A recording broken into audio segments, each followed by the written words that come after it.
Box টিভির দেশে এবং দেশের বাইরে যে সকল দর্শক আমাদেরকে দেখছেন সকলকে স্বাগত জানাচ্ছি। দর্শক, যুক্ত হয়েছি কক্সবাজারের লাবণী পয়েন্ট থেকে। এখানে ঈদ পরবর্তী সময়ে লাখ পর্যটকের সমাগম ঘটে। পাশাপাশি ঈদ পরবর্তী সময়ে এবারের ঈদে এখানে ভিন্ন মাত্রা সৃষ্টি হয়েছে, সেটি হচ্ছে নাগরদোলা।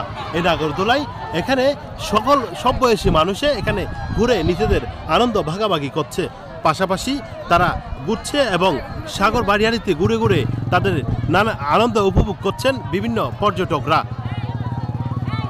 পাশাপাশি আইন শৃঙ্খলা রক্ষার্থে পুলিশের চারস্তরের নিরাপত্তা জোরদার করেছেন। জেলা প্রশাসকের ভ্রাম্যমাণ মোবাইল টিম এখানে কাজ করছে, যাতে কোনো সন্ত্রাস বা কোনো চাঁদাবাজ এখানে আশ্রয় না পায়, সেদিকে প্রচুর নিরাপত্তা জোরদার করেছেন প্রশাসন।